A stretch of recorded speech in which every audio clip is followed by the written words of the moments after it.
Hey, and welcome back to I don't even know what this is, but I'm just rolling with it. Okay, so this is going to be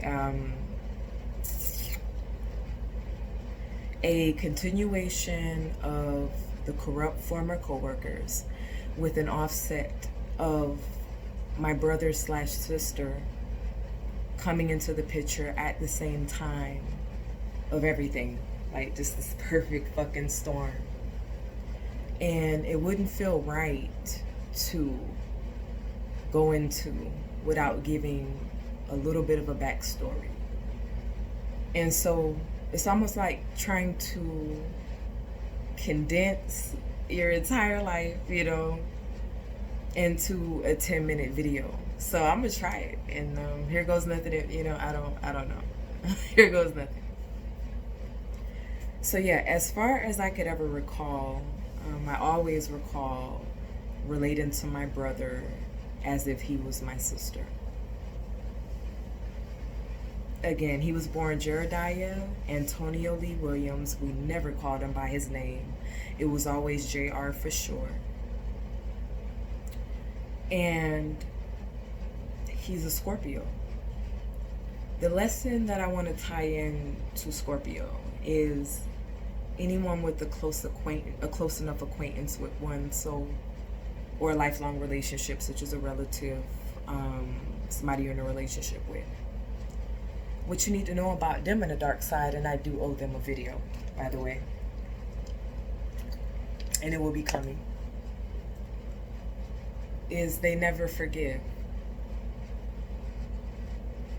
So the story of my brother, who again later became Erica, that's who I refer to him as, just out of respect for his new life and transition.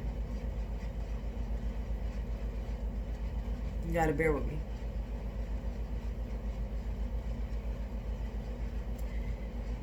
Never forgave me and my sister for being, she might have been 9. My sister, I must have been 12. There was a day that his friend was over. Whenever that friend was over, it was a guy friend. We just always left them alone, let them listen to music, whatever they were doing. One day we're in the backyard and his window had no screen. I think he had been running away and things at night. And so the screen was removed and there was just like the blinds, they were drawn. And me and my sister heard sex sounds coming out of the room. We peek into those blinds and see them fucking, for lack of a better term, and immediately run and go tell my mom. That forever changed his life. And there was something that occurred that he mentioned to me later, that he made this decision. He had left out the window one night, that if he came back and that window was locked, that he would never return. And he kept his word.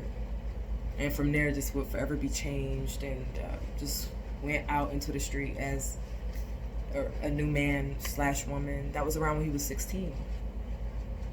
The gay lifestyle got a hold of him. He cut us all off. I feel like sometimes there's this great emphasis on like the families that cut off their gay relative, but never the story told about the gays that cut off their families. And it have nothing to do with their lifestyle, that the unconditional love support was still going to be there for them, but that it just was a part of the lifestyle to cut off your blood relatives. I guess to more be able to better manifest the transition of the new person. Whenever me or my sister would even say his name, that was just like such a sin. I would be shamed to even be telling this story now and even mentioning his by his birth name, and cut off many times for doing it too. And so cut us off for many, many years. We didn't know where he was, what life he was living, what he was doing, whether he was alive even.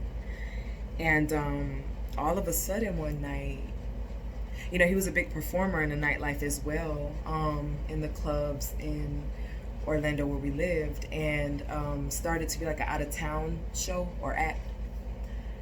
And because I think money was drying up in Orlando, so was the glamour and the demand. Because one thing about the gay lifestyle is that it doesn't discriminate, and when your time is up, it's up. The lifestyle will spit you up and chew you out, and spit you out. No, chew you up and spit you out, and look for the next young up and coming. And so that was kind of going on. But he came back and went to a club one night and got into a very, very bad accident where, forgive me if I'm misquoting, but some things went bad with his spinal, like his neck. He was injured somehow. We know how serious that can be. That can be spinal cord injury. That can be paralysis for life. Talk. And so the car was total. Everybody else was okay but him. He ended up in the hospital for a deal of time. No one came to see him. But his one good girlfriend, Stasha, I love her. I live for her. She was a real one.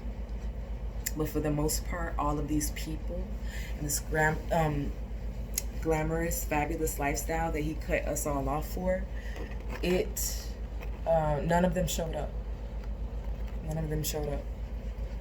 And I can recall, like it was yesterday, sitting up there with him in that room and him having a cast on his neck, being barely able to move, probably had on a diaper, and was turning back into a man because he couldn't take the hormones. And you know, Jeremiah was resurfacing, and we had these deep, deep moments where I felt like whatever scars from our childhood, like he really got and was able to fathom the level of love and support I had for him, because my brother terrorized me growing up. And that'll be another story time for another day. I am going to go into that someday, but that it was supposed to be like this holistic coming together moment, you would have thought. And so in that time, there also came a time where they were talking about moving him to a hospice because he wasn't from Orlando. Like, you know, his life was kind of in shambles. Nobody was coming to get him.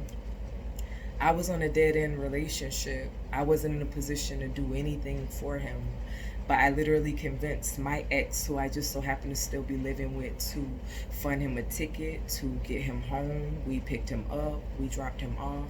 We were his only lifeline, guys. And for what happened the next time I saw him, it actually brings me to complete tears, because what I have to fathom is that your brother will never get over what he perceives to be the betrayal of you at 12 years old, telling your parents what you clearly saw and telling your parents the fucking truth. And every day, even on your worst day, is still on his heart. Revenge, vendetta, kicking you while you're down. The one thing my brother said about my mother after his upbringing, which I'll get into on another story time, was that bitch could be in a wheelchair on her dying day, last leg. This is Scorpio territory we're in. And I would push that bitch out into traffic. This was said at 17 or 18. Disturbing. So I think it's safe to say my brother is dead. And when he transitioned,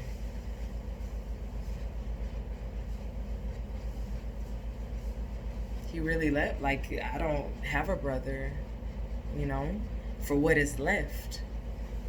And what transpired on my last interactions with that person, I'm going to pick up on or chop up in the next video.